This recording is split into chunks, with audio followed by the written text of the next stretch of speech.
Hi, I'm Kathy Wiersbicki. Today I'd like to introduce you to the All-in-One Ruler. This is a comprehensive tool designed for seasoned quilt makers and beginners alike. And I'm pleased to say this ruler was recognized as a finalist for the Craft Trends Award of Excellence. I've enjoyed using this ruler so much, it's the inspiration for my new book, 2Z4Z Quilts. The ruler measures 18 inches long and 6 inches wide. It's clearly marked, easy to read, and engineered for accuracy. And it comes with a free pattern for an octagon table topper, as well as colored instructions. For our demonstration, I'll be working with 2.5-inch strips. Position the 2.5-inch line of the ruler with the raw edge of the fabric and cut along the right side of the ruler.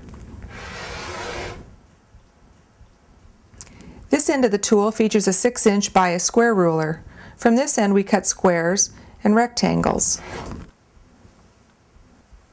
The diagonal line represents the bias through the center of the square. To trim bias square units, align the diagonal seam with the dash line of the ruler and trim along the outside edges.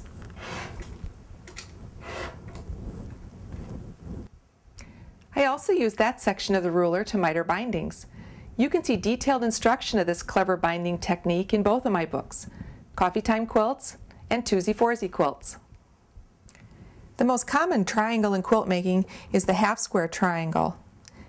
This ruler allows you to cut these triangles from strips instead of from larger squares. Simply position the ruler on the strip, aligning the bottom of the ruler with the bottom of the strip, the cut edge of the fabric at 2.5 inches, and the top of the strip will automatically line up at 2.5 inches. Now make a cut along the diagonal edge.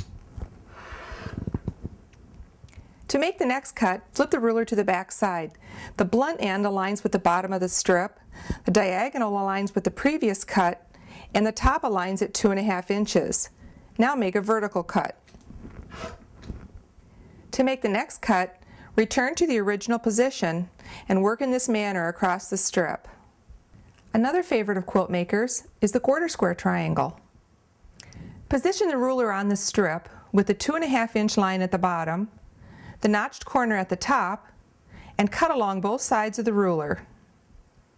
To make the next cut, rotate the ruler so the notch is at the bottom, the edge of the ruler is at the cut you just made, and the 2.5-inch line is at the top. Make a cut along the right side and continue across the strip in the same manner.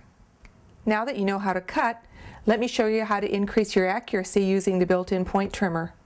Simply align the blunt end of the ruler with the edges of a triangle and trim away the fabric that extends beyond. Have you ever pieced Dogtooth units? This pesky unit is aligned in such a way that little ears overhang on each side. But when you pre-trim points, you can see exactly the correct position for sewing. The guesswork is gone. The all-in-one ruler also makes it easy to cut diamonds. Just position the diagonal edge of the ruler with the top of the strip and make a cut to establish a 45-degree angle. Keeping the diagonal edge aligned with the top of the strip, slide the ruler until the 2.5-inch line aligns with the cut edge, then make another cut along the ruler. I think you'll agree, this ruler does it all. It's appropriate for quilters of all skill levels, and it's perfect for workshops, retreats, a quilting cruise, and everyday quilt making. Give it a try, and I know you'll enjoy using your all-in-one ruler.